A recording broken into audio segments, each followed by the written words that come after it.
I owe everything to George Bailey. He never thinks about himself. That's why he's in trouble. Help my son George tonight.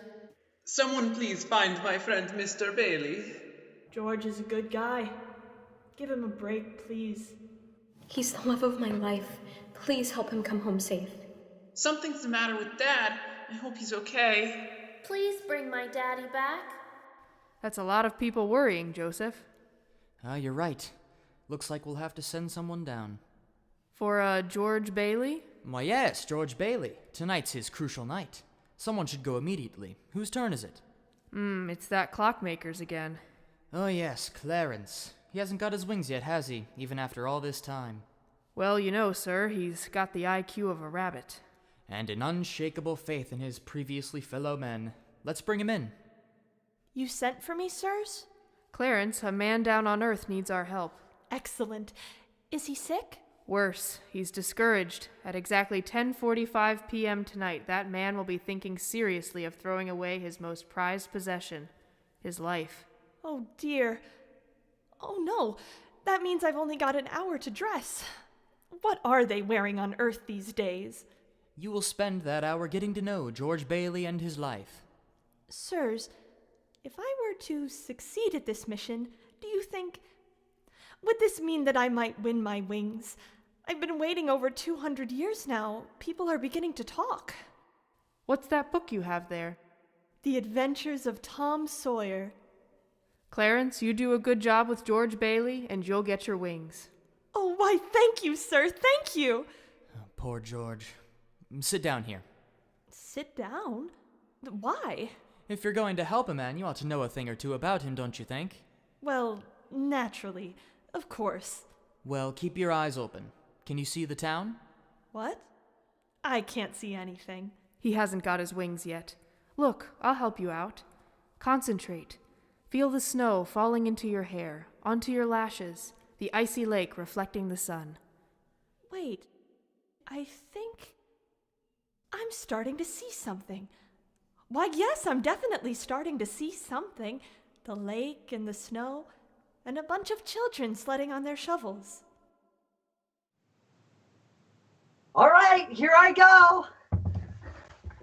And that one right there is your problem. George Bailey. The boy?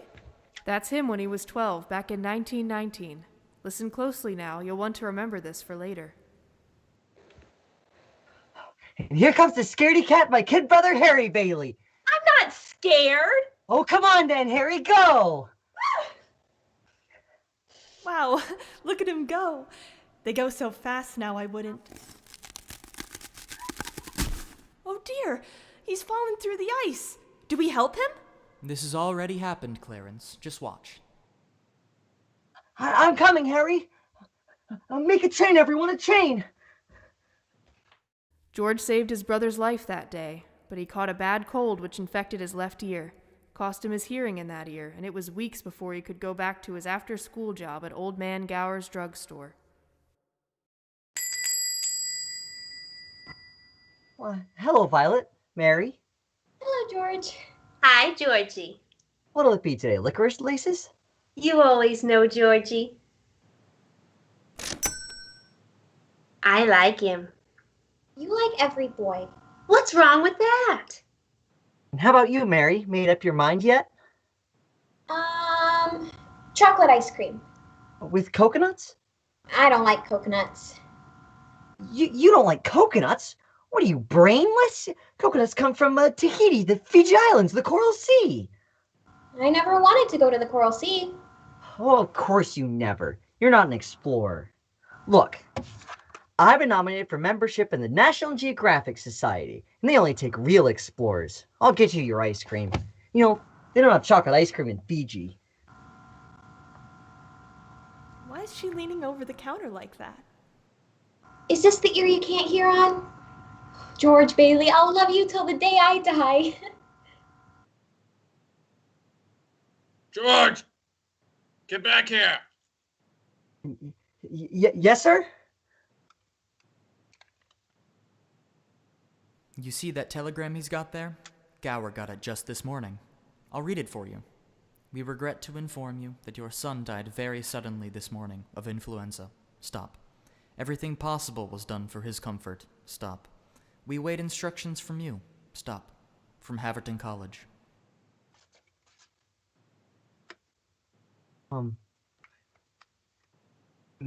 Mr. Gower, do you want something? Anything? Yes. I want you to take these capsules over to the blades. These capsules here, sir? I told you to go. Yes, sir. Of course, sir.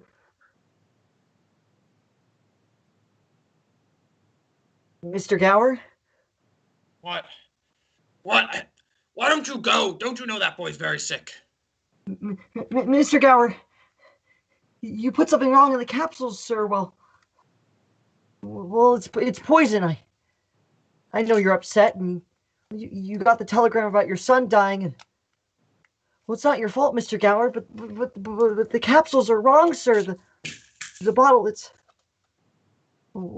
poison, sir. Please don't yell at me again. No, George.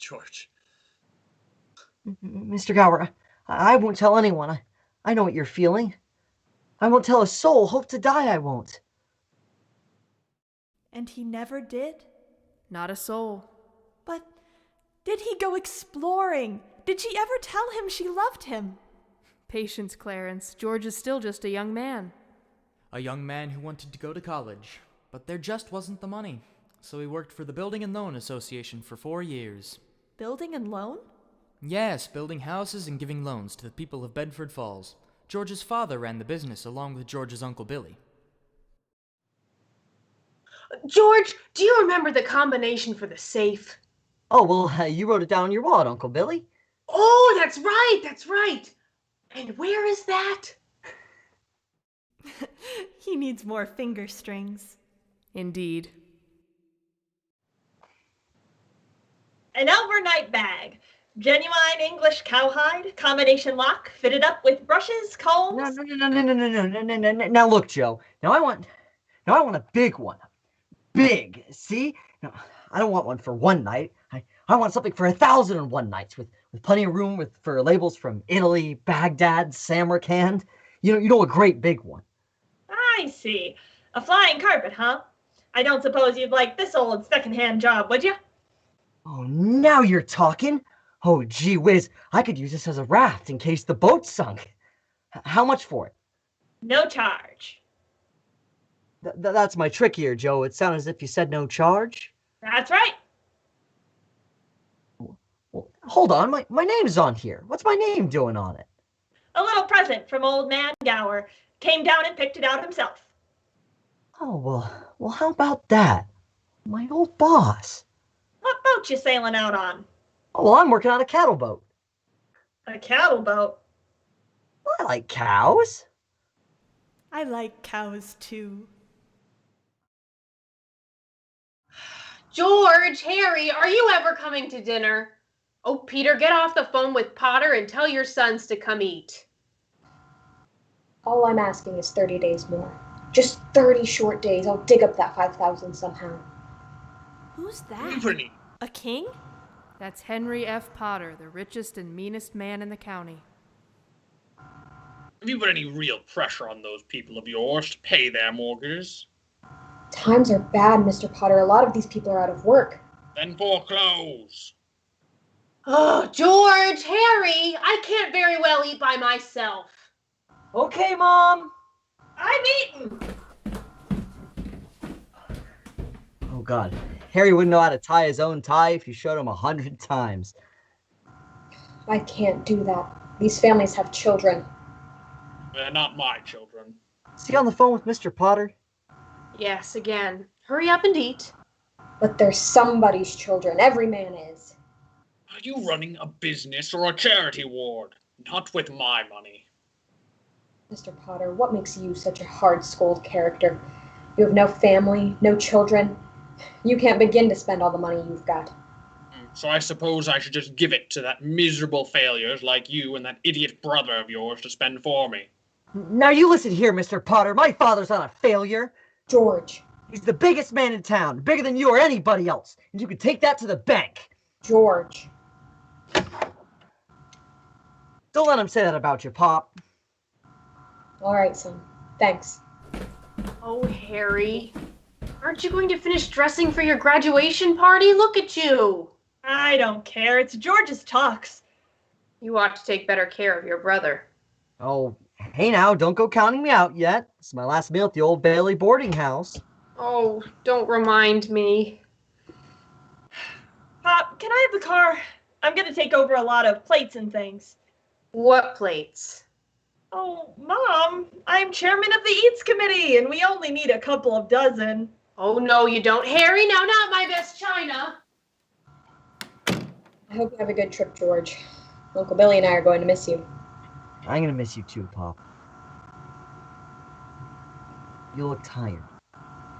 It's just Potter. Oh, yeah. I thought when we put him on the board of directors, he'd ease up on us a little bit. Wonder what's eating that old money-grubbing buzzard anyway. Oh, he's a sick man. Frustrated and sick. Sick in his mind, sick in his soul if he has one. He hates everybody that has anything that he can't have. He hates us mostly, I guess. Gangway! Gangway! So long, Pop. So long, son. You coming later, George? Oh, and what do you mean, be bored to death? Oh, couldn't want a better death. Lots of pretty girls, and we're going to use that new floor of yours tonight, too. Oh, well, I hope it works. No gin tonight, son. Aw, Pop, just a little. No, son, not one drop. Boys and girls and music. Why do they need gin? Oh, Father, did I act like that when I graduated from high school? Pretty much. You know, George, I wish we could send Harry to college with you. Your mother and I talked it over half the night. We have that all figured out, you'll see. Harry will take my job at the building and loan and work there for 4 years, and then I'll go. He's pretty young for that job. Oh, no younger than I was. Maybe you were born older, George. How's that? I say maybe you were born older. I suppose you've decided what you're going to do when you get out of college. Oh, well, you know what I've always talked about. Build things. I want to design new buildings, plan modern cities.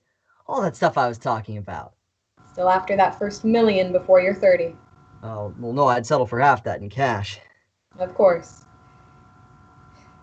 It's just a hope, but you wouldn't consider coming back to the building and loan, would you? Well, I know it's soon to talk about it. No, Pop, I couldn't. I couldn't face being cooped up for the rest of my life in some shabby little office. Well, I'm sorry, Pop. I didn't mean that remark, but this business of nickels and dimes and spending all your life trying to figure out how to save 3 cents on a length of pipe, I'd go crazy. I want to do something big and something important.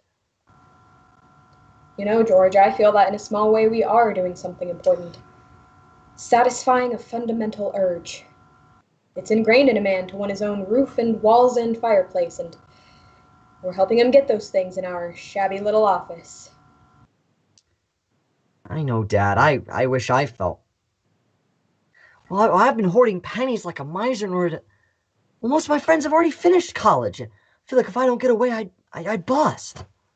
Yes. Yes, you're right, George. You see what I mean, don't you, Pop? This town is no place for any man unless he's willing to crawl to Potter. You've got talent, son. You get yourself an education, then get out of here. Pop, do you want a shock? I think you're a great guy. It's about time one of you boys said it. You know what, Pop? I think I'll get dressed and go over to Harry's party. Have a good time, George.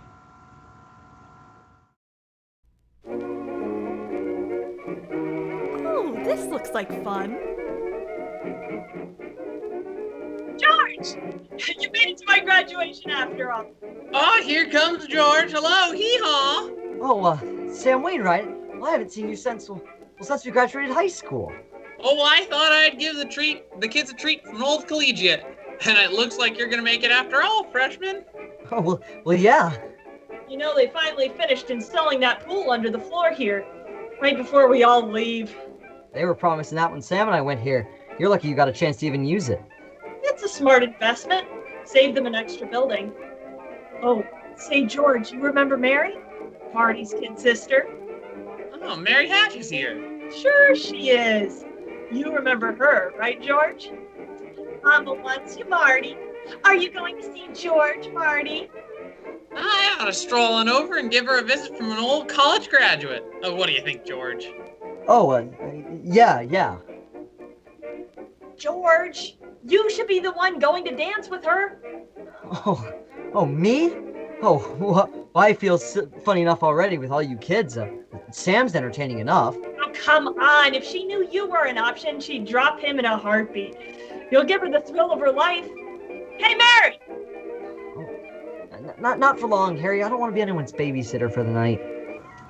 And the next thing I know, some guy came up and tripped me. That's the reason I came in fourth. If it hadn't been for that. Hey, you remember my brother, George Bailey? Well, the race would have been a cinch. I tried to find out who it was later. I remember, yes. But I couldn't find out. Nobody'd ever tell you whoever it was because they'd be scared. They know. Well. Well, I'll be seeing you. Bye, Harry. Now to get back to my story. Sam, take my punch. But what about our dance?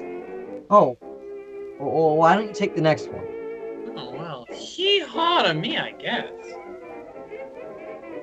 Oh, well, hello? Hello. You look at me as if you don't know me. Well, I don't. You've passed me on the street almost every day. Me? Uh-huh. That was a little girl named Mary Hatch. That wasn't you. Hear ye! The big Charleston contest. The prize? A genuine plastic cup. Those not tapped by the judges will remain on the floor. Let's go! Oh, well, I'm not very good at this. Neither am I. Okay, what can we lose? This looks wonderful. What fun! Oh, they do get married, right? They must. They dance wonderfully together. What's that boy Sam doing with that key? He's opening the pool under the floor. And George Bailey is... Dancing right over the crack, yes.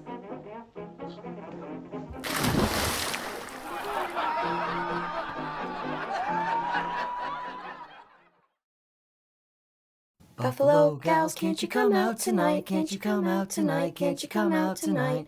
Buffalo gals, can't you come out tonight and dance by the light of the moon? Oh, and I told Harry I thought I'd be bored to death. You should have seen the commotion in the locker room. I had to knock down 3 people to get these towels. Do I look funny all wet like this? Oh, well, we'll both be lucky we don't catch a chill. You look wonderful. You know, if it wasn't me talking, I'd say you were the prettiest girl in town. Well, why don't you say it? I don't know. Maybe I will say it. Maybe I'll throw a rock at the old Granville house. If I make it, I'll say it. Oh, no, don't. I love that old house. Well, no, you see, you make a wish, and then you try and break some glass. You gotta be a pretty good shot nowadays, too. Oh, but that old place is full of romance. I'd like to live in it. Oh, I wouldn't live in it as a ghost. Now, watch on the second floor there.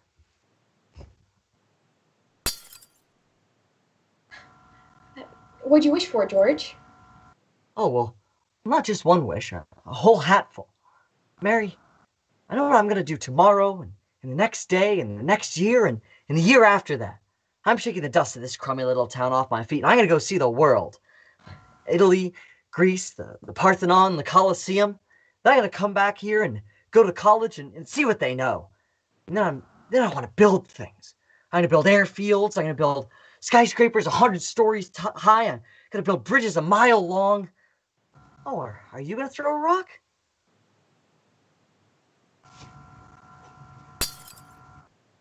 Oh, hey, that's pretty good. What did you wish for, Mary? Buffalo gals, can't you come out tonight? Can't you come out tonight? Can't you? What did you wish for when you threw that rock? If I told you, it might not come true. Oh, come on, tell me. What is it you want, Mary? What do you want? Do you want the moon? Just say the word and I'll throw a lasso around it and pull it down. Hey, that's a pretty good idea. I'll give you the moon, Mary. And I'll take it. Then what? Well, then you could swallow it and it'll all dissolve, see? And then the moonbeams will shoot out of your fingers and toes and the ends of your hair. Am I talking too much? Yes, you are. Kiss her. Now Clarence. George, come on home quick. Your father's had a stroke. Mary, I'm sorry. I've got to go.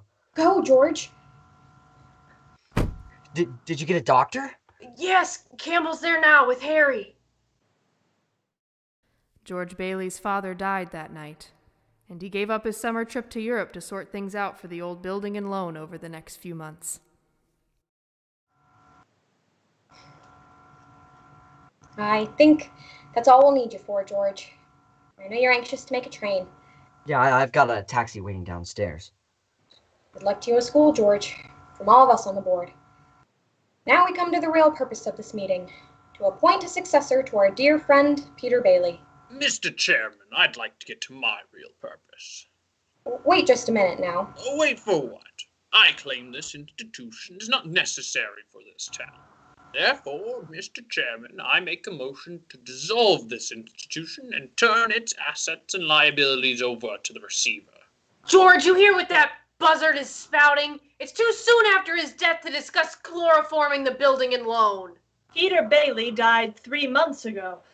I second Mr. Potter's motion. Very well. In that case, I'll ask the 2 executive officers to withdraw.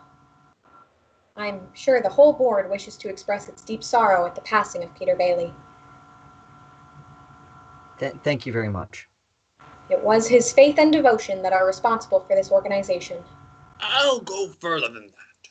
I'll say that to the public, Peter Bailey was the building and loan. Oh, that's fine, Potter, coming from you, considering that you probably drove him to his grave. Peter Bailey was not a businessman. That's what killed him. Oh, I don't mean any disrespect by it. He was a man of high ideals, so-called, but ideals without common sense can ruin this town. Now, you take this loan here from, Ernie Bishop. You know the fellow, sits around all day on his brains in his taxi. I happen to know the bank turned down this loan, but he comes here and we're building him a house worth $5,000. Why? Oh, well, I handle that, Mr. Potter. You have all his papers right there. His salary, his insurance. I can personally vouch for his character. Oh, a friend of yours. Oh, well, yes, sir. You see, if you shoot pool with some employee here, you can come and borrow money. Where does that get us? A discontented, lazy rabble instead of a thriving working class. And all because a few starry-eyed dreamers like Peter Bailey stir them up and fill their heads with a lot of impossible ideas.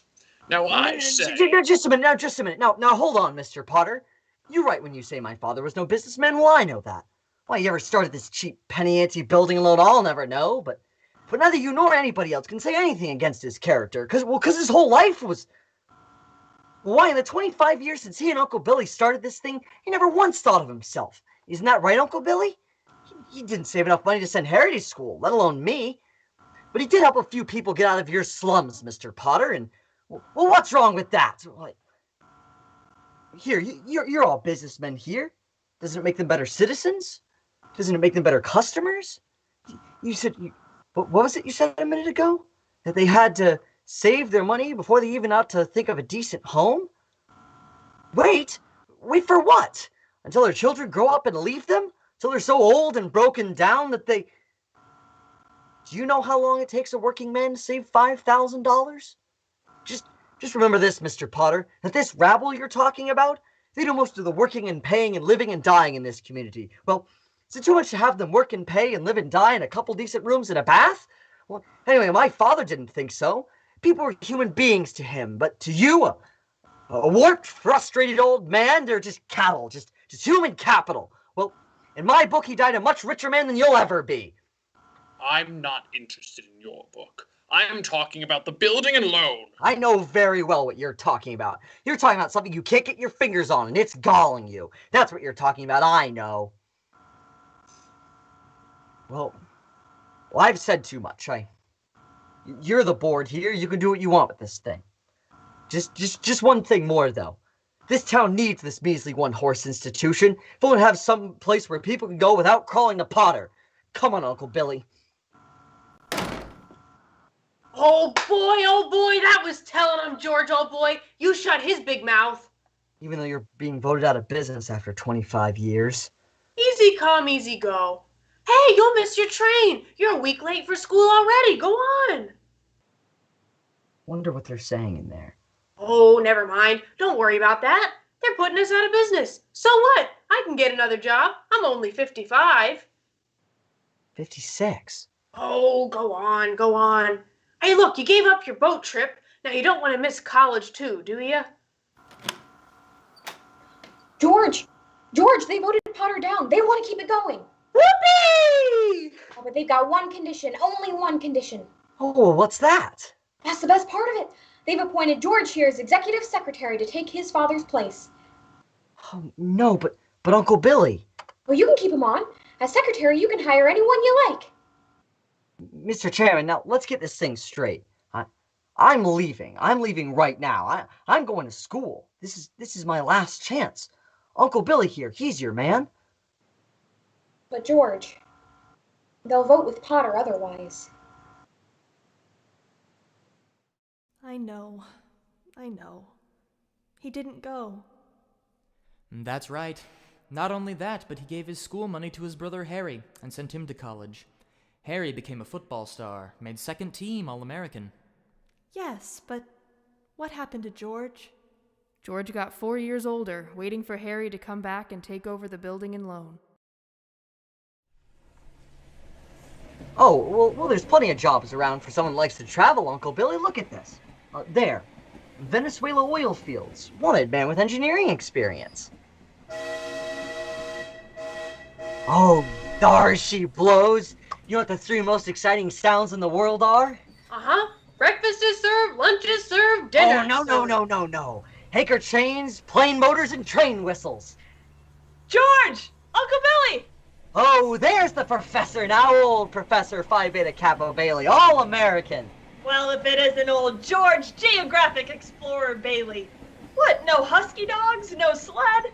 Oh, nobody ever changes around here, you know that. Oh, I am glad to see you. Say, where's Mother? Oh, well, she's home cooking the fatted calf. Come on, let's go. Oh, wait. Wait a minute. Now I wired you I had a surprise. Here she is. Meet the wife. Oh, well, how do you do? Congratulations. Well, what do you know? Wife. Ruth Dakin. Ruth Dakin-Bailey, if you don't mind. Harry, why didn't you tell someone? What's a pretty girl like you doing marrying this 2-headed brother of mine? Well, I'll tell ya. It's purely mercenary. My father offered him a job.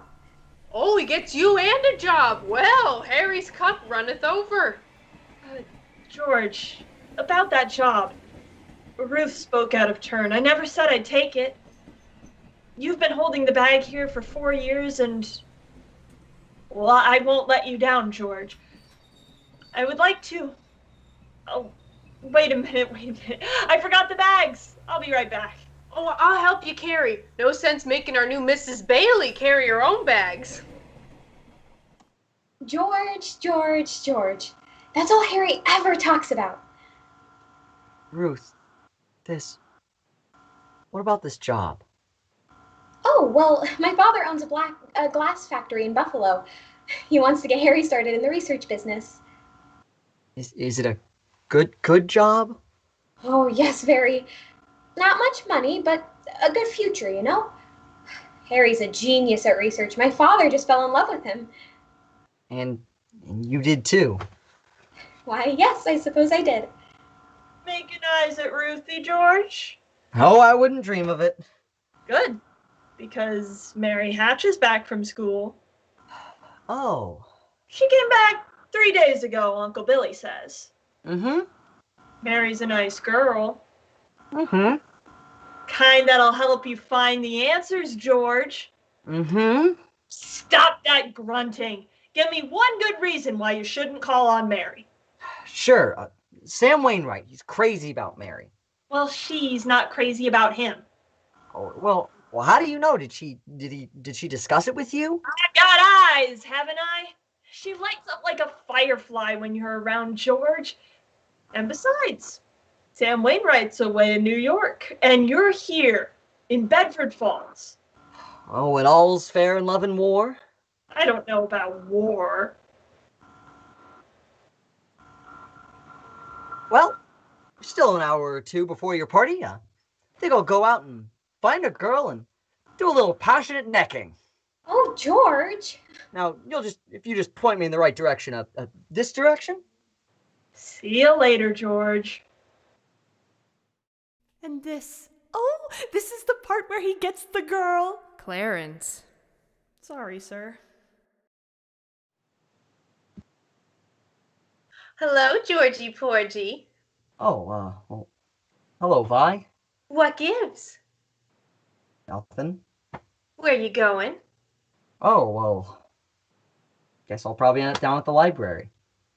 George, don't you ever get tired of just reading about things? Yeah.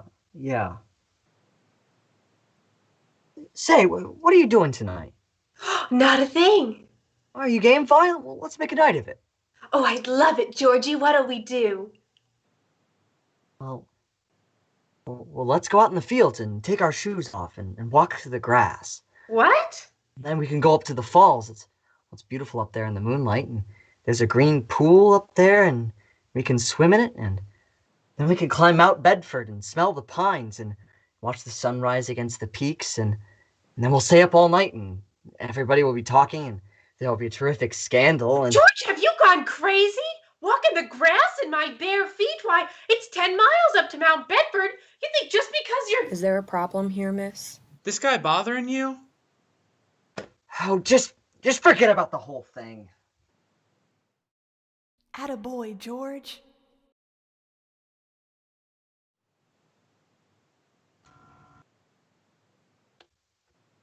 What are you doing? Picketing? Oh, hello, Mary. I just happened to be passing by. Yeah, so I noticed. Have you made up your mind about coming in? Oh, well, I was just coming by for a walk. So you did. Well, I'll come in for a minute. I didn't come here. I was just passing by, but,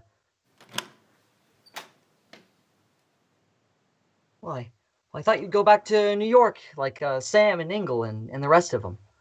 Oh, I worked there for a couple of vacations, but I don't know. I guess I was homesick. Homesick for Bedford Falls?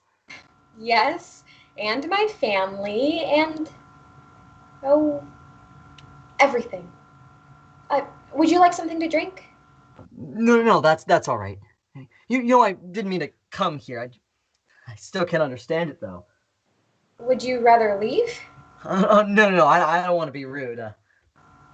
Well, then at least stop pacing.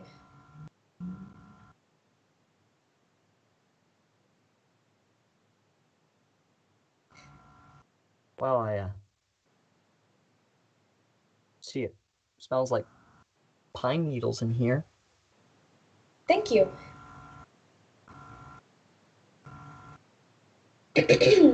Well, yeah.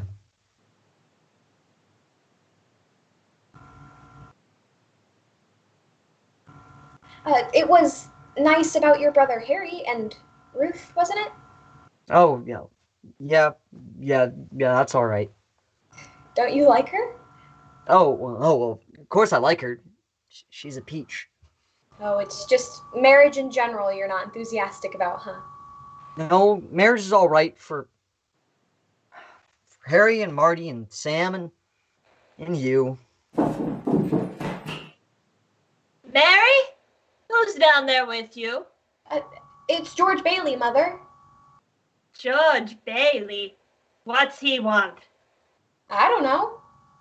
What do you want? Oh, me? Not a thing. I'm just taking a break from my walk. He's making violent love to me, Mother. You tell him to go right back home, and don't you leave with him. Sam Wainwright promised to call you from New York tonight. Your mother needn't... You know I didn't come here to... What did you come here for? I don't know. I can't say. Well, if you can't say, then why don't you go home? Mary, the telephone! It's Sam! Hello, Sam, how are you? Ah, great. Gee, it's good to hear your voice again. Oh, well, that's awfully sweet of you, Sam. Oh, there's an old friend of yours here, George Bailey. Old Mossback George? Oh, yes, old Mossback George. Oh, we'll put him on. He doesn't want to speak to George. He does so. He asked for him. Hello, Sam. Old George Baileyowski. Oh, fine pal you are. What are you trying to do? Steal my girl? I don't. Nobody's. Here's Mary. Oh, wait a minute. I want to talk to both of you. Tell Mary to get on the extension. Mother's on the extension. Here, Sam, it's just us. We're listening. George, you remember that time at Martini's bar when you were telling me about making plastics out of soybeans? Yeah, sure. Soybeans, yeah. Well, my dad snapped up the idea. He's going to build a factory outside Rochester. What do you think of that? Rochester? Why Rochester? Oh, why not? Can you think of anything better? No, well, why not right here? You remember that old tool and machinery plant? Tell your father you can get that for a song, and all the labor he wants too. Half the town was put out of work when they closed down. Oh, that's so. All right, well, I'll tell him. That sounds great. Oh, boy, I knew you'd come through for us. You've given us the chance of a lifetime. Mary, tell him he's given us the chance of a lifetime. He says it's the chance of a lifetime. Well, I don't want any chance of a lifetime. I don't want any factories or plastics, and I didn't want to get married ever to anyone. You understand that, Mary? I want to do what I want to do, and when you're... You said you didn't? What? You said you didn't want to get married. I didn't. So what's changed?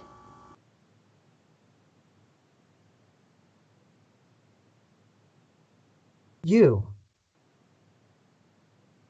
I talked for so long about lassoing the moon, and, well, I guess I caught you instead. I see you, Mary, and you're shining. Brighter than any star.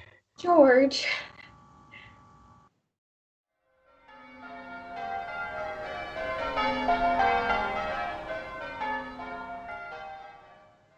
Oh, taxi! So, where's the honeymoon? Oh, hey, look, somebody's driving this cab. This champagne is from Bert and me. He said to float away to Happy Land on the bubbles. Oh, well, look at this. Good old Bert. Take a look at this. Here's the kitty, Ernie. Here, come on, count it, Mary. I feel like a bootlegger's wife. Well, a whole week in New York, a whole week in Bermuda, the highest hotels, the oldest champagne, the richest caviar, the hottest music, and, well, of course, the prettiest wife. That does it. Then what? Well, then what, honey? After that, who cares? Oh, that's my wife.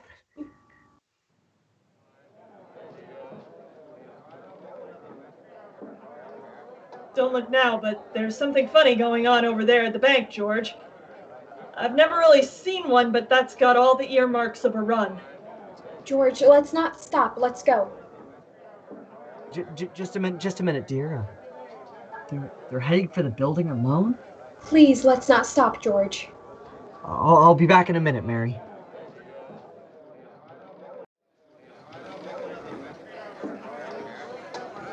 Oh, well, what's this, Uncle Billy? A holiday? Open the doors. Come on. That's it. Come on in, everybody. Now look, why don't you all just sit down and make yourselves at home? What did you call me? They said you left. The bank called our loan, George. About an hour ago. I had to hand over all our cash. All of it? Every cent of it. And it was still less than we owe. Oh, holy mackerel. I got scared, George, and closed the doors. This whole town's gone crazy.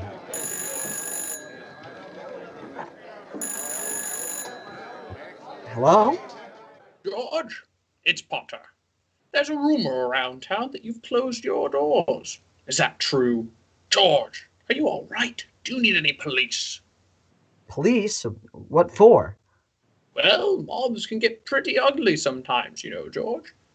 I'm going all out to help in this crisis. I've just guaranteed the bank and sufficient funds to meet their needs. They'll close down for a week and then reopen. He just took over the bank. I may lose a fortune, but I'm willing to guarantee your people too. Just tell them to bring their shares to me, and I'll pay them 50 cents on the dollar. Oh, you never miss a trick, do you, Potter? Well, you're gonna miss this one. If you close your doors before 6 p.m., they will never reopen.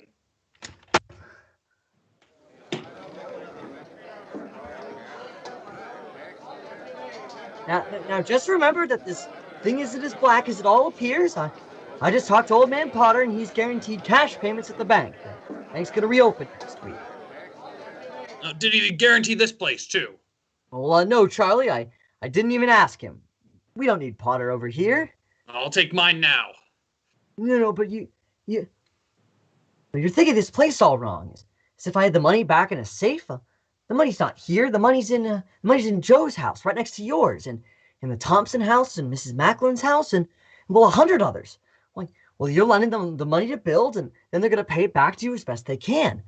What are you gonna do? Foreclose on them? I've got $242 in here, and $242 isn't going to break anybody. Okay, Charlie. All right. Here you are. You sign this, and you get your money in 60 days. 60 days? Well, that's what you agreed to when you bought your shares. Charlie, did you get your money? No. Well, I did.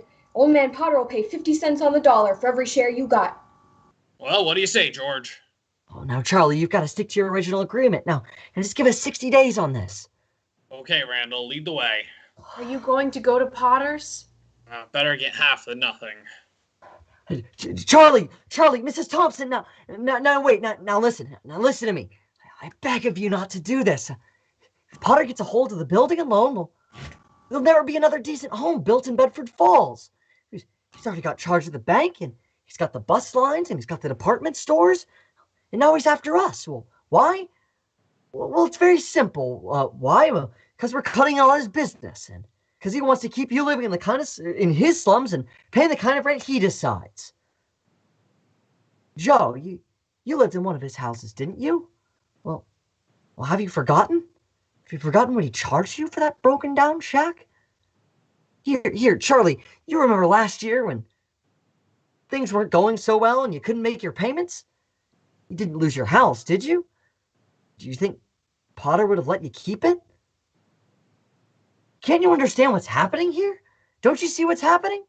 Potter's not selling, Potter's buying. And why? Well, because we're panicking and he's not, that's why. He's just picking up some bargains. Now, we can get through this thing all right. We have to stick together, though. We have to have faith in each other.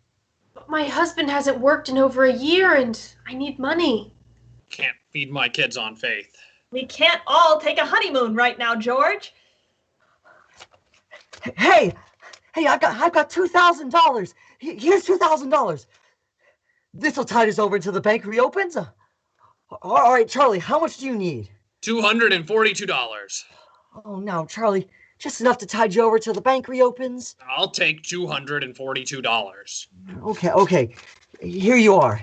That'll close my account. Oh, your account's still here. That's just a loan. All right, now, Mrs. Thompson, how much do you want? But it's your own money, George. Oh, never mind all that. How much do you want? Oh, could I have a 1750? Seven. Oh, bless your heart. Of course you can have it. Anybody got 50 cents? Oh, now, Joe, what'll it take till the bank reopens? What do you need? Well, if Mrs. Thompson only needs $17.50, I suppose $20. Oh, $20. Now you're talking. Thanks, Joe.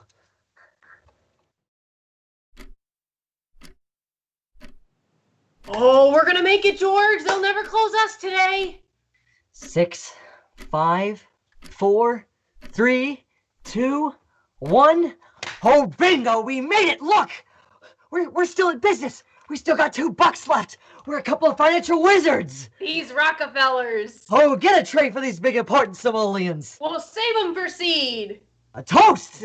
So pop $1 into Mama Dollar, and if you want the old building loan to stay in business, well, you better have a family real quick. I wish they were rabbits. Oh, I wish they were too. Okay, let's put them in the safe and see what happens. Boy, all this plus your wedding. I can't believe you're still on your feet. Oh God, my wedding. Oh, holy mackerel! I'm married. Oh, where's Mary? Oh, poor Mary. Look, I got a train to catch.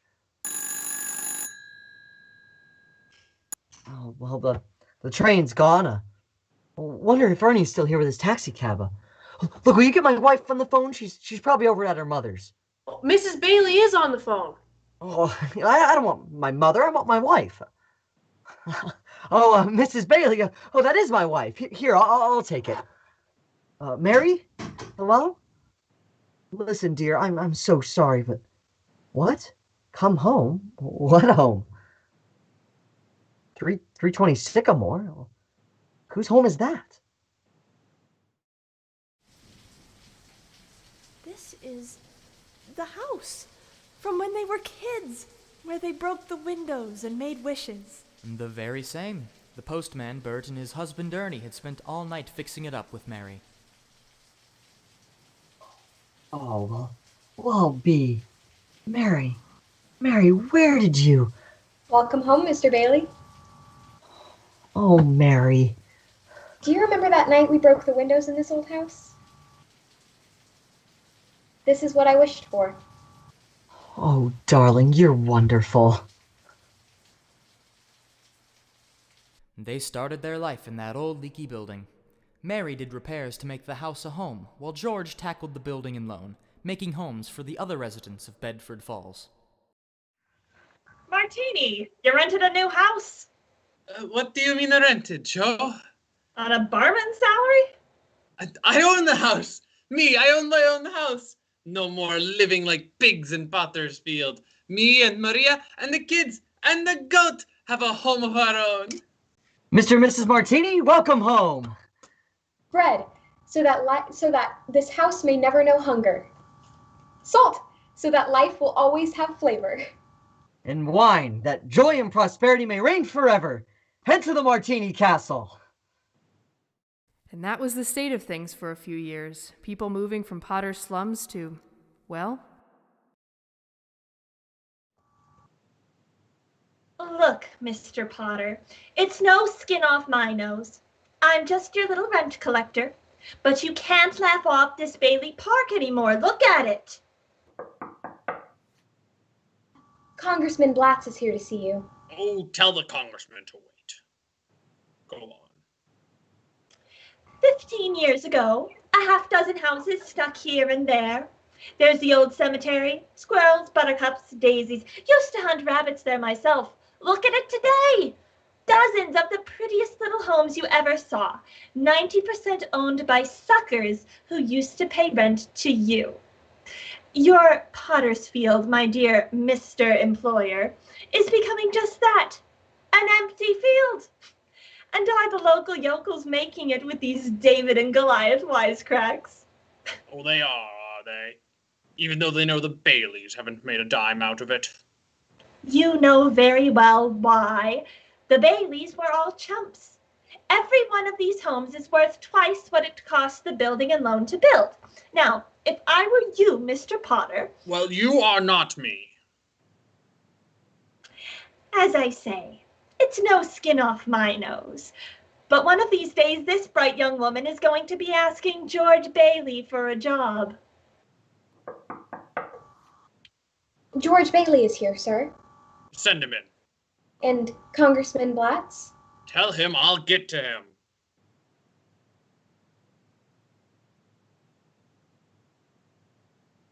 Mr. Potter? George, sit down, sit down. I have a smoke. Thank you, sir. That's quite a cigar. Oh, you like it? I'll send you a box. Well, suppose I'll find out sooner or later, but just what exactly did you want to see me about? George, that's just what I like about you so much. George, I'm an old man, and most people hate me, but I don't like them either, so it makes it all even. You know just as well as I do that I run practically everything in this town. Everything but the Bailey building and loan. You also know that for a number of years now I've been trying to get control of it or kill it, but I haven't been able to. You've been stopping me. In fact, you've beaten me, George. And as anyone in this county can tell you, that takes some doing. Take during the Depression, for instance. You and I were the only ones that kept our heads. You saved the building and loan, and I saved all the rest. Yes, well, most people say you stole all the rest. The envious ones say that, George, the suckers. Now, I have stated my side very frankly. Now let's look at your side. A young man, 27, 28, married, making, say, 40 a week. 45.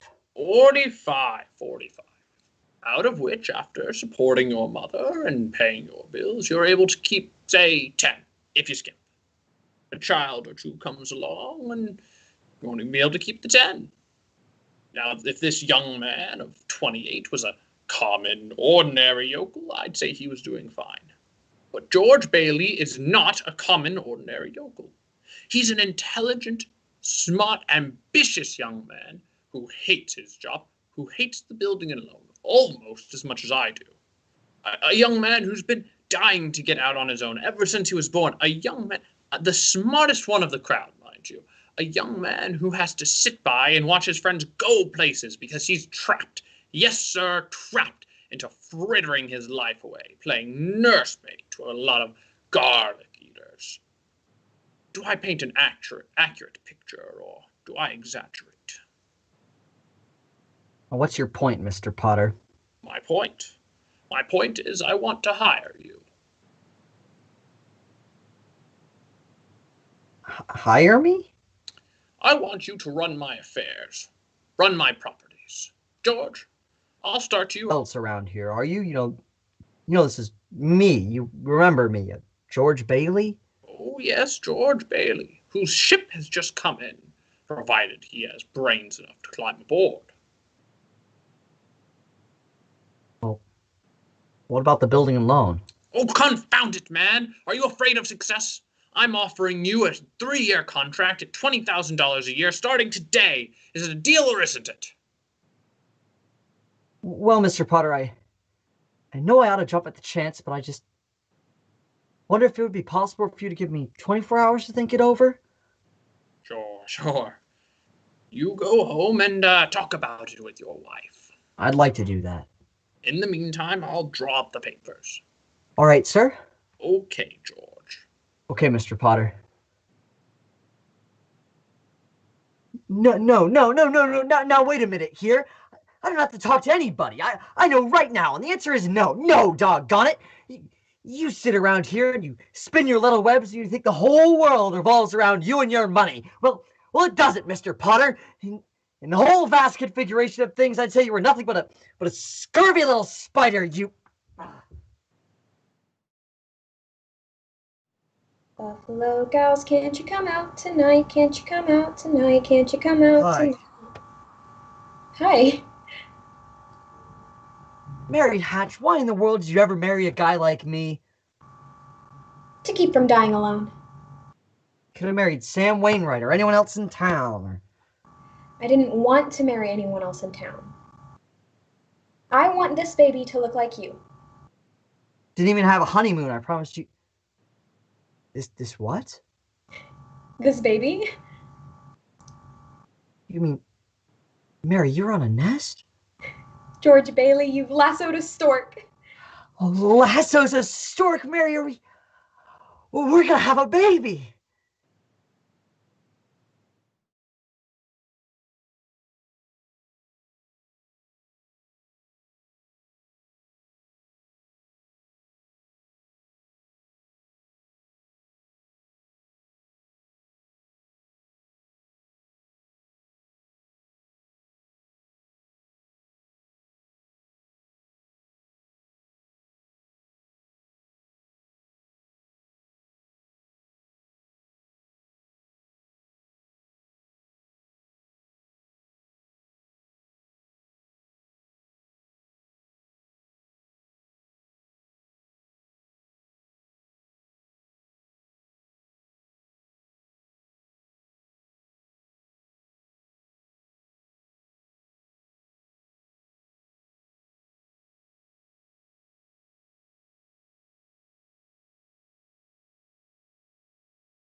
Now, you've probably already guessed that George never leaves Bedford Falls. No. Mary had her baby, a boy they named Peter after George's father. Day after day she hammered and wallpapered and worked to make the Granville house a home. And night after night, George came back late from the office, tired from fending off Potter. Then came a war. Ma Bailey and Mrs. Hatch joined the Red Cross and sewed. Mary had another baby, Zuzu, but still found time to run the USO. Sam Wainwright made a fortune in plastic hoods for planes. And Potter became head of the draft board. Mr. Gower and Uncle Billy sold war bonds, and Bert the postman, he was wounded in North Africa, got the Silver Star. Ernie, the taxi driver, parachuted into France, nearly lost his wedding ring in the Seine. Harry Bailey topped them all. A Navy flyer, he shot down 15 planes, 2 of them as they were about to crash into a transport full of soldiers. Yes, but George, what did he do in all this mess? George? 4F, unfit for military service on account of his deafness. George fought the Battle of Bedford Falls. Air raid warden, paper drives, scrap drives, rubber drives, managing ration points, and weeping with his neighbors on VE Day, and again on VJ Day. Franklin, show Clarence what happened today. This morning, day before Christmas, about 10 a.m. Bedford Falls time. Oh, hey, Bert, take a look at this. Oh, yep, it's gonna snow again. Oh, what do you mean it's gonna snow again? Look at the headlines. I know. President decorates Harry Bailey. I can read just fine, George. It's marvelous. Oh, the Congressional Medal of Honor. There was a big parade, a banquet, all for my kid brother. Our mother had lunch with the president's wife just today. Commander Harry Bailey. Who'd have thought? Oh, what fun! This seems like a celebration. Oh, it was. The whole Bailey family was gearing up for festivities. That's why Uncle Billy was at the bank, making the building and loan deposit before Christmas. December 24th, 8,000. Oh, well, good morning, Mr. Potter. Heard the news? Harry Bailey wins Congressional Medal. That couldn't be one of those Bailey boys now, could it? You just can't keep those Baileys down now, can you, Mr. Potter? How does Slacker George feel about that? Oh, very jealous, very jealous. He only lost 3 buttons off his vest. Of course, Slacker George would have gotten 2 of those medals if he had gone. Bad ear. Yes, not every hero could be in Germany and Japan. Nor every villain, eh, Potter?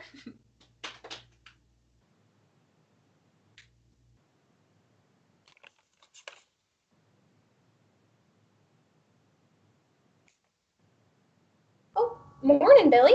Good morning, Petunia. I guess you forgot something. What?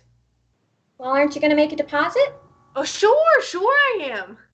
Well, then it's usually customary to bring the money with you. Oh, shucks. I know I had it. Perhaps the string on your forefinger? Why?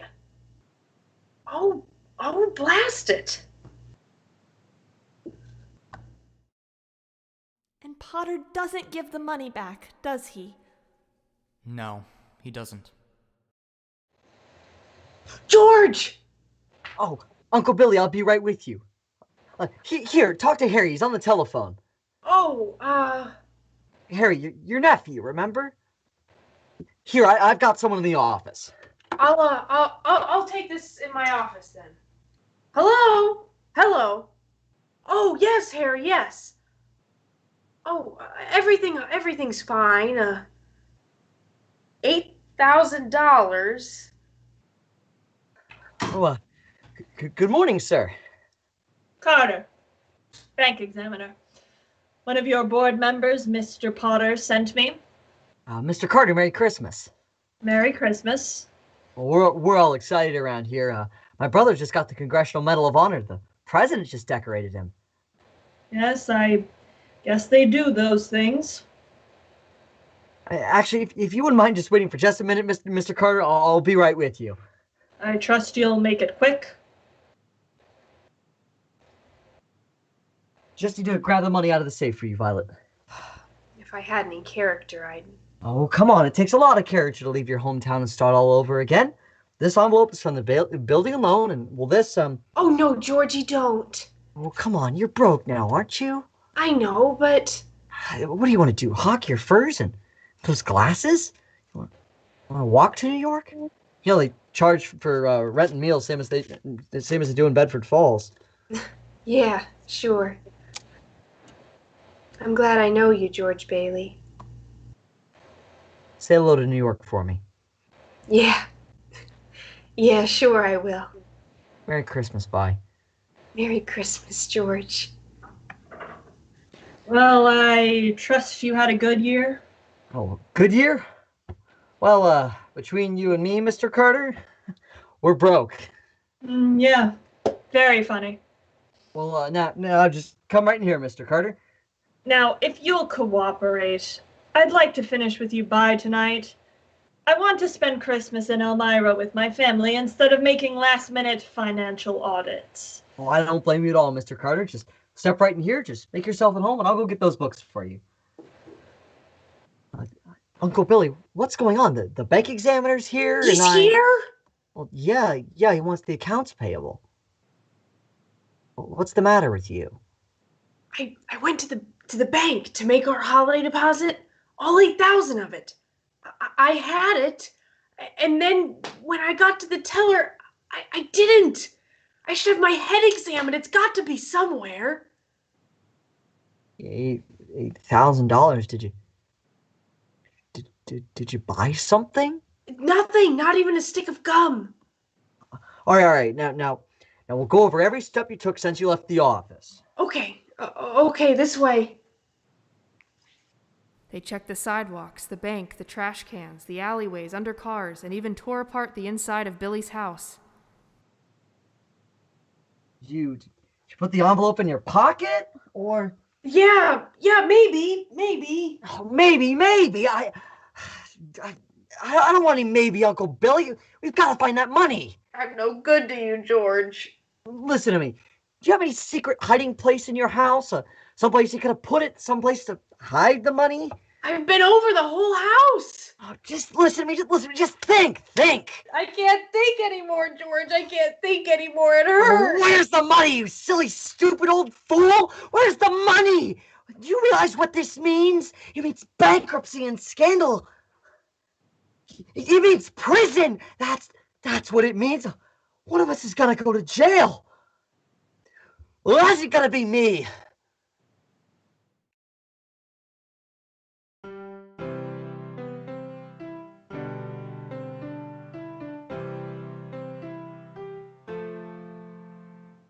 Hello, darling. Hello, Dad. How do you like it? Bless you. you. Did you bring the wreath? Did you bring the Christmas wreath? What wreath? The Merry Christmas wreath for the window. No, I left it at the office. Is it snowing? Yeah, just started. Where's your coat and hat? Left them at the office. What's the matter? Nothing's the matter. Everything's all right. Go on, Peter. You can keep practicing. Isn't it wonderful about Harry? We're famous, George. I'll bet I had 50 calls today about the parade, the banquet. Your mother's so excited. Must she keep playing that? I have to practice for the party tonight, Dad.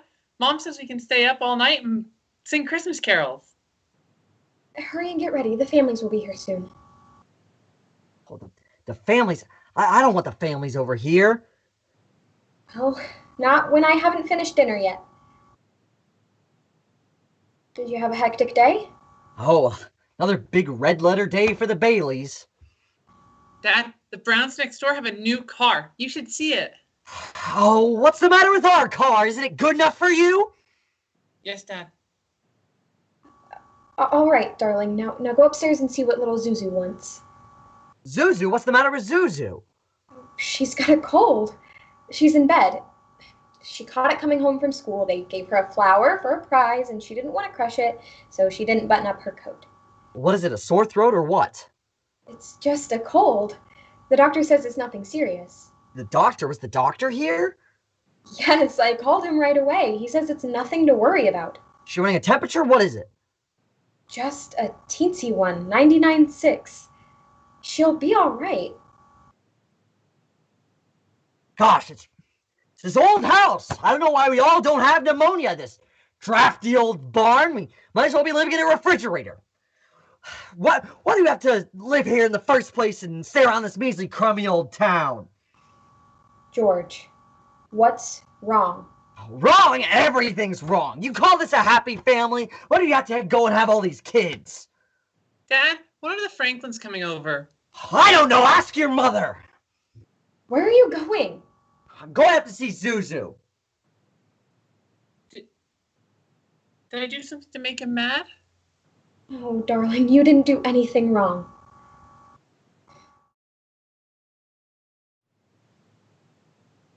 Hi, Daddy! Oh, well, what happened to you? I won a flower. Oh, wait now. Where do you think you're going? Want to give my flower a drink. Oh, all right. Now, here, just give Dad the flower. I'll go give it a drink, okay? Oh, no! It dropped its petals. Paste it, Daddy. Oh, yeah, all right. Now I'll just paste this together. Hold on. There it is, good as new. Give the flower a drink. Okay. Now, will you do something for me? What? Will you try and get some sleep? I'm not sleepy. I want to look at my flower. I know, but if you just go to sleep, then you can dream about it, and well, it'll be a whole garden. It will? Uh-huh. Let me tuck you in now, okay? Sweet dreams, Zuzu.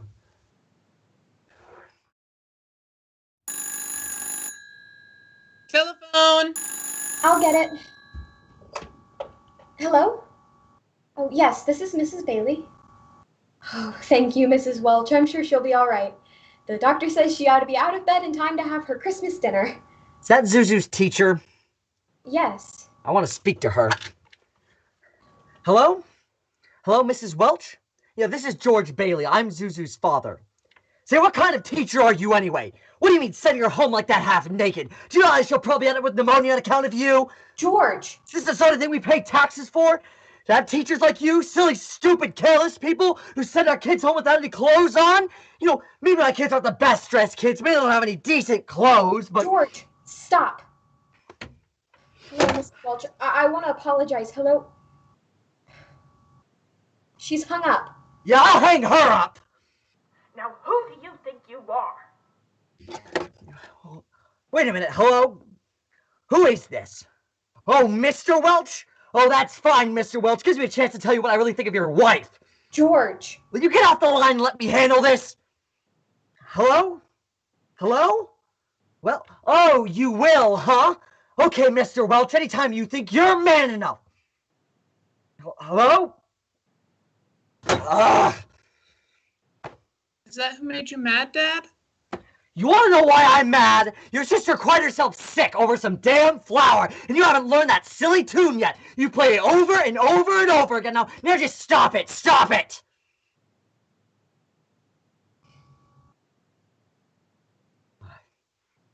I'm sorry, Mary. I'm sorry.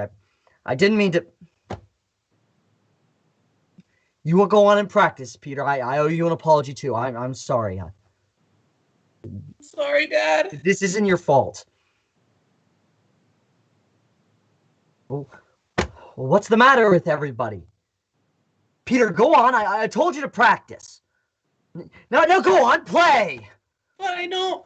George, why must you torture the children? Why don't you just... Mary.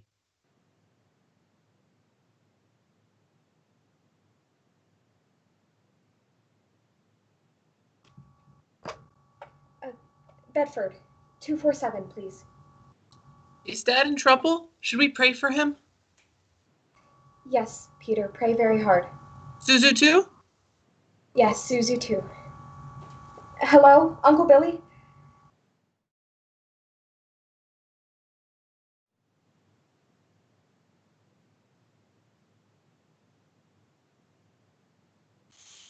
I'm in trouble, Mr. Potter. I need help.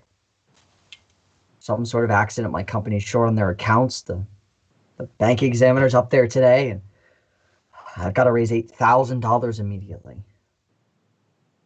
Oh, so that's what the reporters wanted to talk to you about. The reporters? Yes, they called me up from your building and loan. Oh, there's a man over there from the DA's office, too. He's looking for you.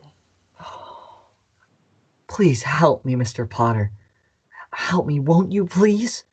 Can't you see what this means to my family? I'll pay you any sort of bonus on the loan, any interest.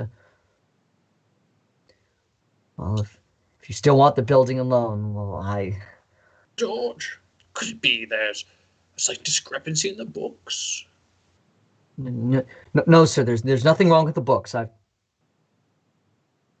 just misplaced $8,000. I can't find it anywhere.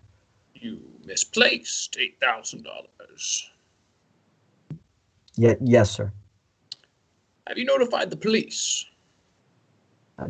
No, sir. No, sir. I haven't. I don't want the publicity. Harry's homecoming's tomorrow, and They're going to believe that one. What have you been doing, George? Playing the market with the company's money? Oh, no, sir. No, sir. What is it? A woman, then? You know it's all over town that you've been giving money to Violet Bick. What? Not that it makes any difference to me, but why'd you come to me? Why don't you go to Sam Wainwright and ask him for the money?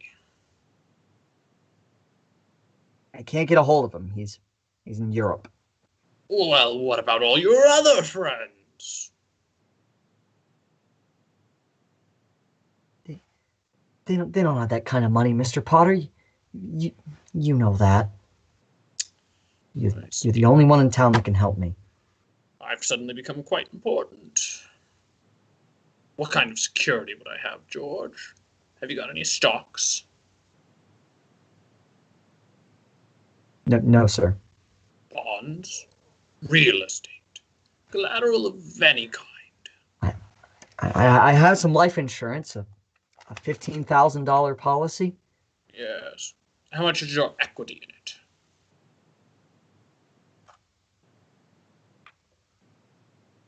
$500. Look at you. You used to be so cocky. You were going to go out and conquer the world. You once called me a warped, frustrated old man. Well, what are you but a warped, frustrated young man? A miserable little clerk crawling in here on your hands and knees begging for help. No securities, no stocks, no bonds, nothing but a miserable little $500 equity in a life insurance policy. You're worth more dead than alive. Why don't you go to the riffraff you love so much and ask them to let you have $8,000? Why? You know why. Because they'd run you out of town on a rail. But I'll tell you what I'm going to do for you, George. Since the state examiner is still here as a stockholder in the building and loan, I'm going to swear out a warrant for your arrest. Misappropriation of funds, malfeasance, manipulation. All right, George, you run away. You can't hide in a little town like this. Sheriff Banner, this is Potter.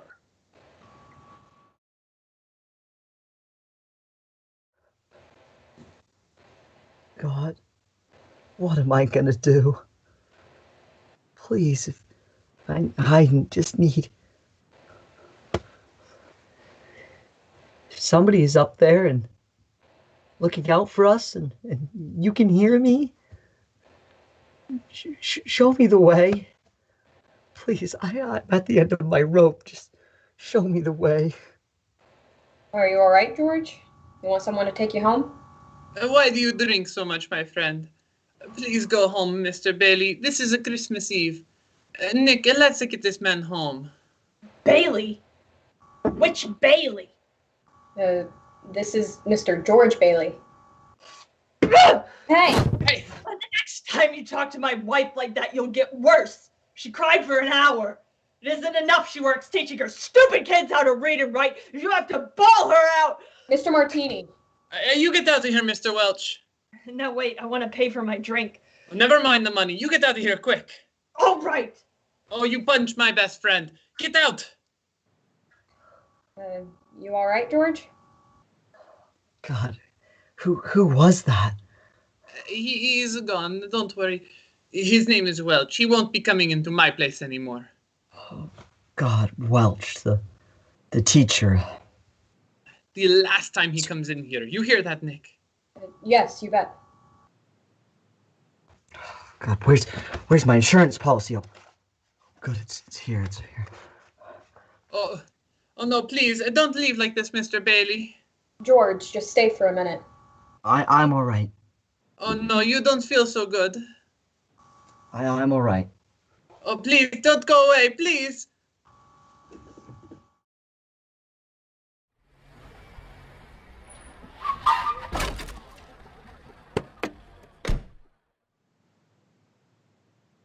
God, snow and trees and hitting trees with my car and...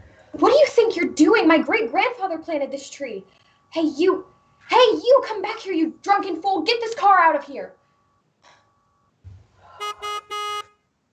Hey, what's the matter with you? Look where you're going.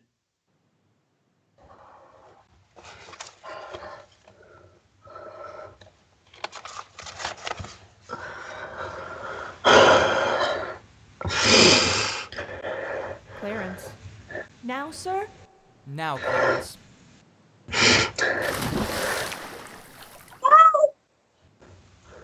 Oh, someone in the water. Hold on!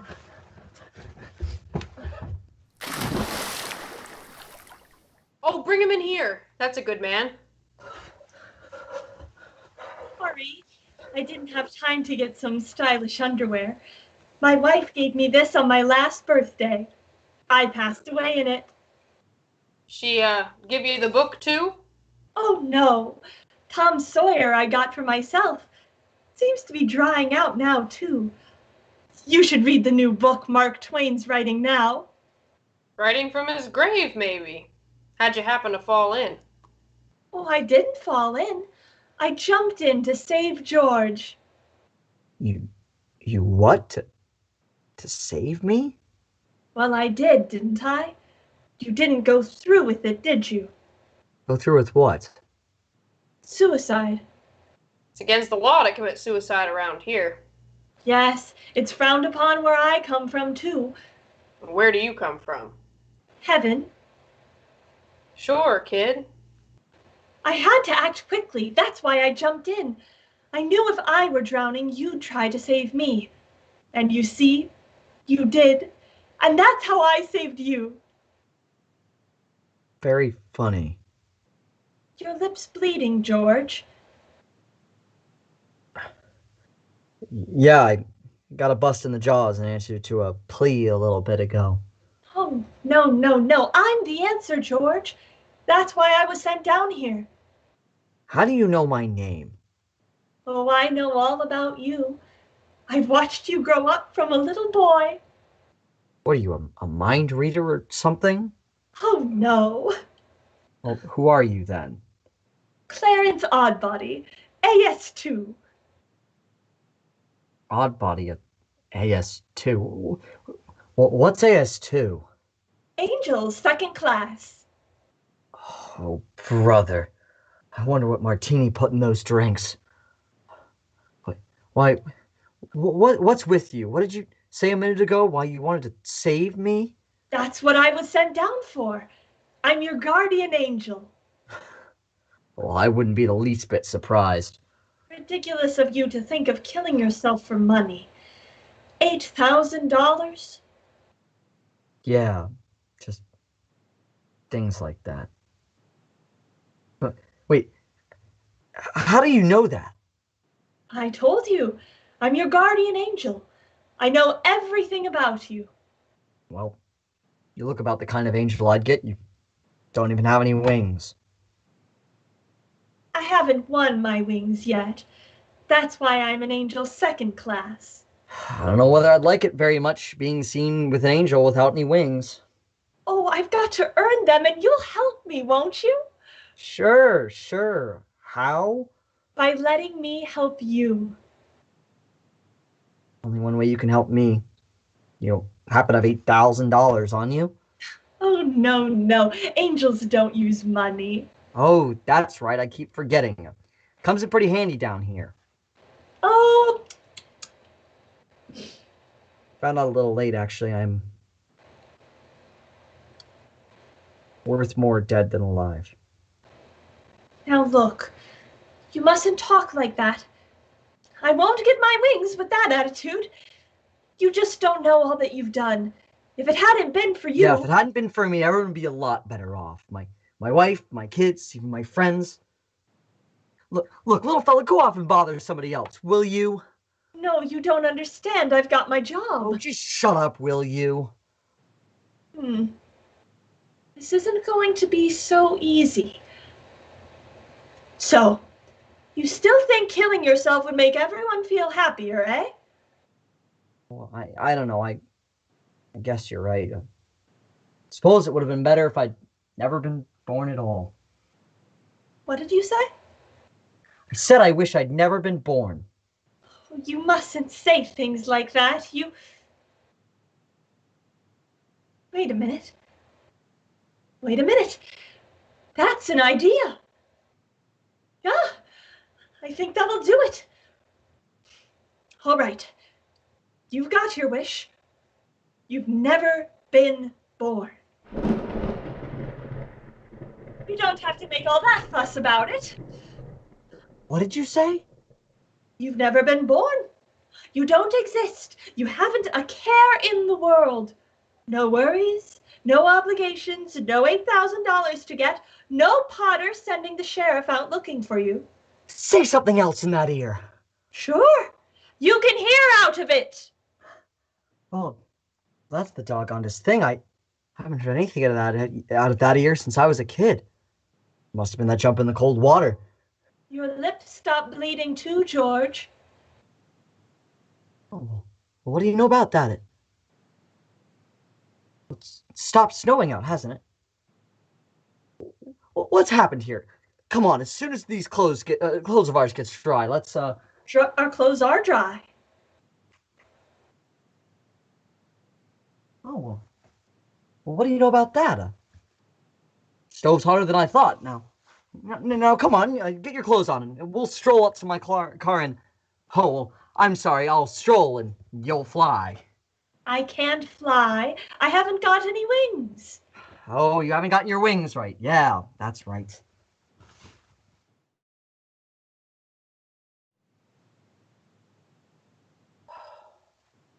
No. Where's my car? This is where I left my car, isn't it? You have no car.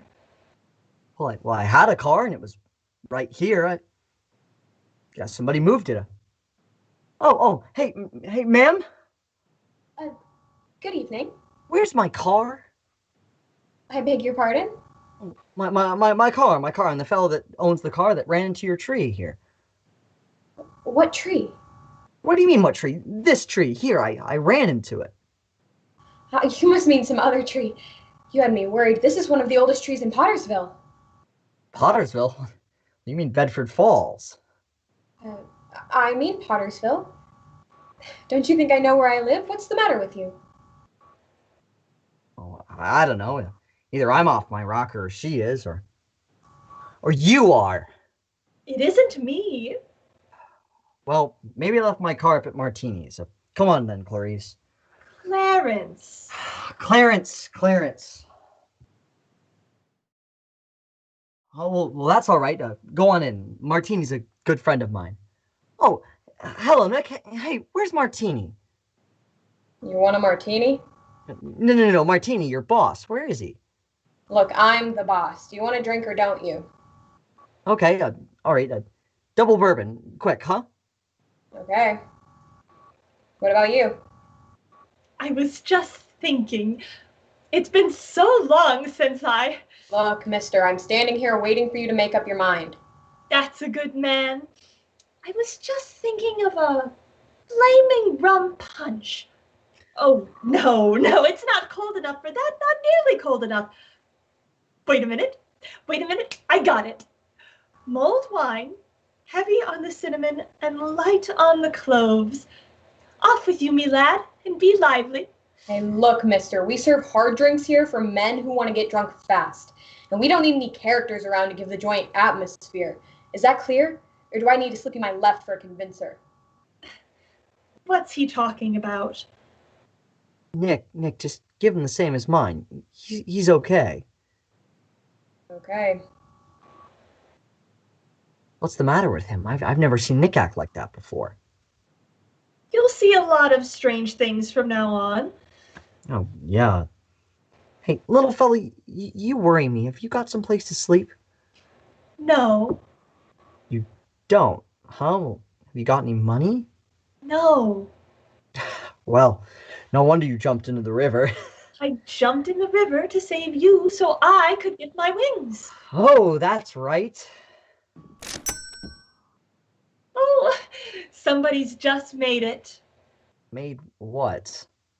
Every time you hear a bell ring, it means that some angel's just got his wings. Look, I think maybe you better not mention getting your wings around here. Why?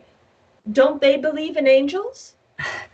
Yeah, but you know, it's... Then why should they be surprised when they see one? Nick, he never grew up. He's... How old are you anyway, Clarence? 293. Next May. All right, that does it. Out you two wingdings go. Through the door, out the window. Look, Nick, what's wrong? And that's another thing. Where do you come off calling me Nick? Well, Nick, that's your name, isn't it? What's that got to do with it? I've never met you before in my life. Oh, I know you, though. Hey, you rummy, come here. Oh, Mr. Gower, Mr. Gower. Didn't I tell you to never come panhandling around here, huh? Mr. Gower, this is George Bailey. Don't you know me? No. No. Hey, what is... Hey, Nick, isn't this Mr. Gower, the druggist? You know, that's another reason for me not to like you. That rumhead spent 20 years in jail for poisoning a kid. If you know him, you must be a jailbird yourself. Now the three of you get out of my bar before I throw you out. Hey, get me. I'm giving out wings.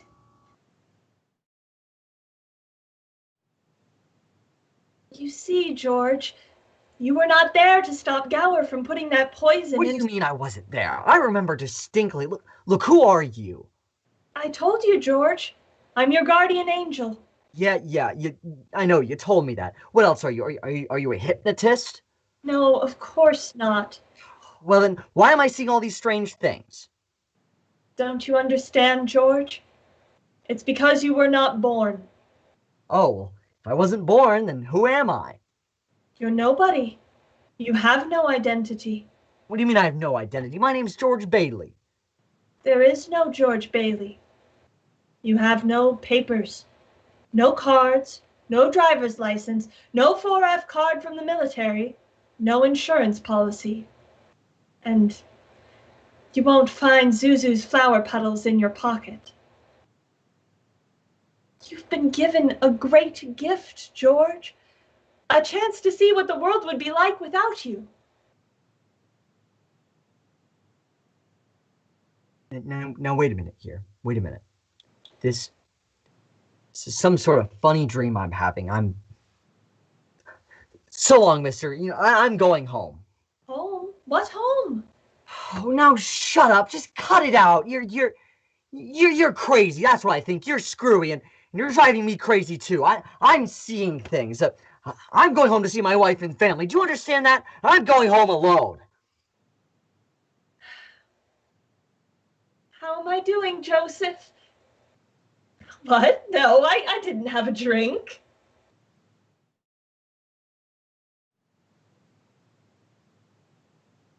God, how am I going to get home?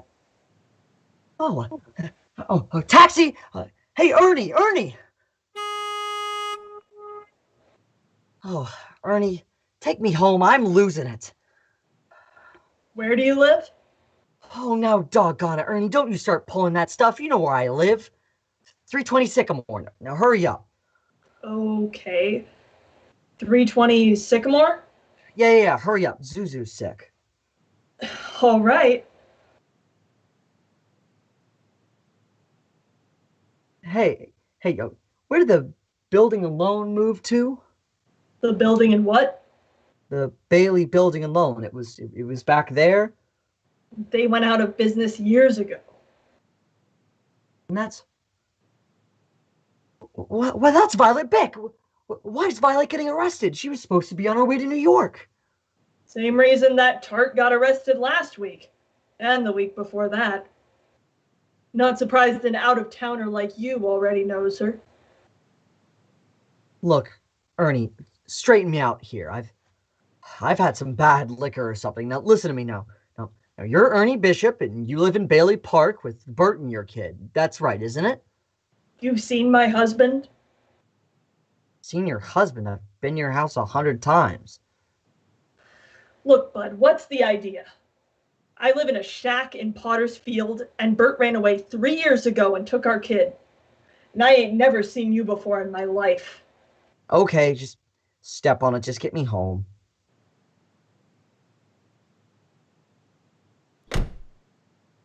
Is this the place?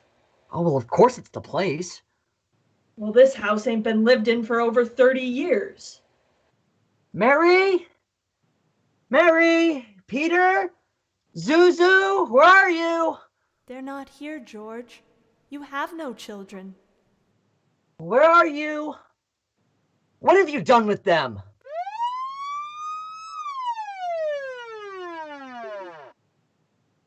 All right, put your hands up. Not so fast. Come on out here. Slowly. Be careful, officer. Ernie, what's happened to this house? Where's Mary? Where's my kids? Come on.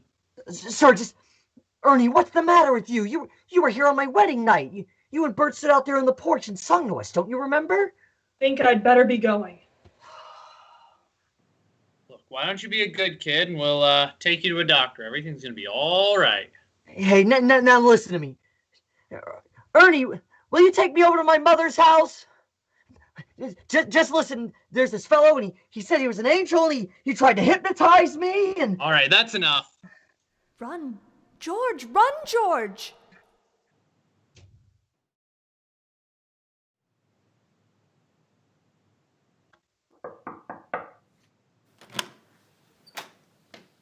Well? Mother, what do you want? Mother, this is George. Thought for sure you'd remember me. George who? If you're looking for a room, there's no vacancy. Oh, Mother, please help me. Something terrible's happened to me. I don't know what it is. Something happened to everybody. Please just let me come in. Just keep me here till I get over it. Get over what? I don't take in strangers unless they're sent here by somebody I know. Oh, well, I know everyone you know. Your brother-in-law, Uncle Billy. You know him? Sure I do. Where'd you see him last? Oh, well, today over at the house. That's a lie. He's been in the insane asylum ever since he lost his business. And if you ask me, that's where you belong.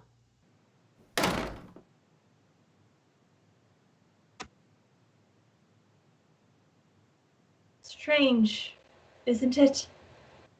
Each man's life touches so many other lives, and when he isn't around, he leaves an awful hole, doesn't he? I've heard of things like this. You've got me in some kind of spell or something. Well, I'm gonna get out of it. I'll get out of it. I know how too. The last man before I talked to, so before all this stuff started happening, was Martini. You know where he lives? Well, sure, I know where he lives. He lives in Bailey Park. Bailey Park is still a cemetery, George. There should be houses. You weren't here to build them. My brother Harry's coming home tonight. Your brother, Harry Bailey, fell through the ice and was drowned at the age of 9. That's a lie! Harry Bailey went to war! He got the Congressional Medal of Honor, and he saved the lives of every man on an army transport! Every man on that transport died! Harry wasn't there to save them because you weren't there to save Harry. You see, George, you had a really wonderful life, Don't you see what a mistake it would be to throw it away? Clarence? Yes, George? Where's Mary? Oh. Well, I can't. I don't know how you know these things, but tell me, where is she? If you know where she is, tell me where my wife is. I'm not supposed to tell. Please, Clarence, tell me where she is. You're not going to like it, George. Where is she? She's alone. She never married. Where's Mary? Where is she? She's Where is she? just about to close up the library. There must be some easier way for me to get my wings.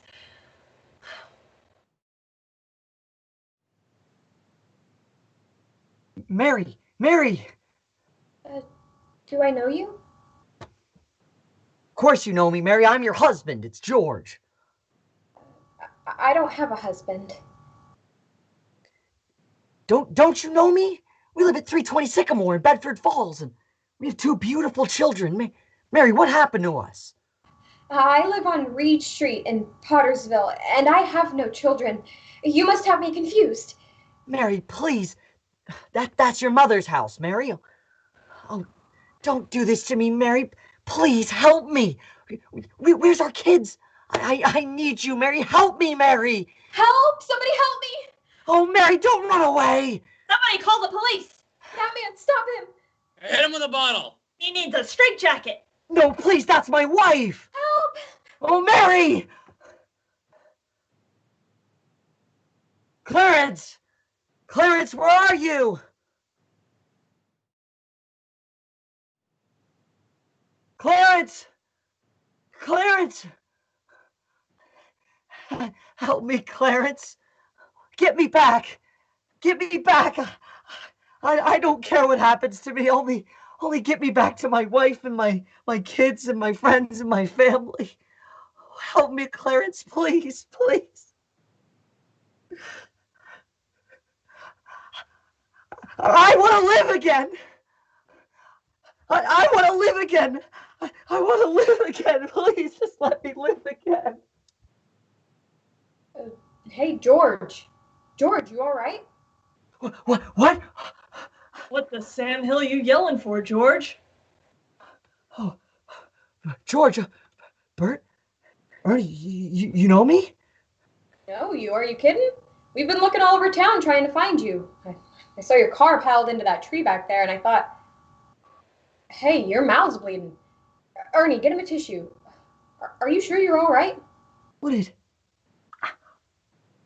My mouth's bleeding, Bert. My mouth's bleeding. Zuzu's paddles. They're here, Bert. Oh, what do you know about that? Merry Christmas. We need to get you home, George. Oh, yes. I need to see Mary. Let's go. George, you'll catch a chill with the window down like that. Oh, well, that hardly matters. Hello, Bedford Falls. Merry Christmas. Oh, Merry Christmas, Martinis.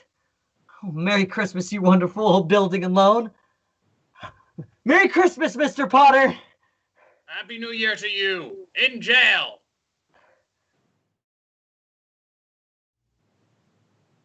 Mary? Oh. Well, hello, Mr. Bank Examiner. Mr. Bailey, there's a deficit. I know, $8,000. And the sheriff came around with some sort of paper? I bet that's a warrant for my arrest. Isn't it wonderful? Merry Christmas! Where's Mary? Mary? Oh, look at this wonderful drafty old house. Mary? Mary? Have you seen my wife? Merry Christmas, Dad. Oh, Peter. Oh, I could eat you up. Where's your mother? She went looking for you with Uncle Billy. Daddy! Oh, Zuzu, my little ginger snap. How do you feel? Fine. And not a smidge of temperature. Oh, not a smidge of temperature. Oh. Mom's home. Mommy! Oh, Mary! George, darling, where have you been? Oh, George. Mary, oh, you're real. Oh, George. You have no idea what's happened to me. You have no idea what happened. Oh, well, come on, George. Come quickly. They're on their way. Who's on their way? Come on in here now. Now you stand right over here. By the tree. Right there. Oh, and don't move. Don't move. George, it's a miracle. A miracle. Come on in, Uncle Billy. Everybody in here. Isn't it wonderful? Mary did it, George. Mary did it. She told a few people you were in trouble, and they scattered all over town collecting money. They didn't ask any questions, just said, if George is in trouble, count on me. You never saw anything like it. Mr. Gower! I made the rounds of my charge accounts. Here you are, George. Merry Christmas. What is this, George? Another run on the bank? I wouldn't have a roof over my head if it weren't for you, George. So here, $242. Oh, Violet Bick! I'm not going to go, George. I changed my mind. Have a Merry Christmas, George. The line forms on the right, everyone. Oh, Mr. Martini, Merry Christmas. Step right up here. I have busted the jukebox, too. Just a minute. Quiet, everybody. Quiet. Quiet. Now, this is from London. Mr. Gower cables you need cash. Stop. My office instructed to advance you up to $25,000. Stop. Hee-haw and Merry Christmas. Sam Wainwright. And now for everyone, some wine!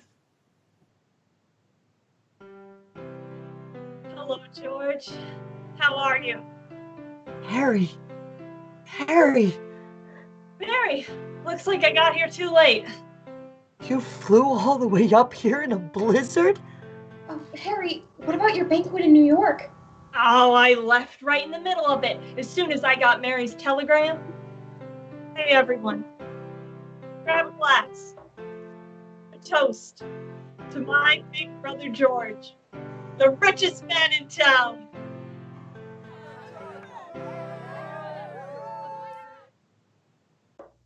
What's that book on the pile? It's addressed to you, George. Tom Sawyer. Oh, well, what does it say? Dear George, remember no man is a failure who has friends. Thanks for the wings. Love, Clarence. Who's that? He's a very dear friend of mine. Look, Daddy! Teacher says every time a bell rings, an angel gets his wings. Oh, well, that's right.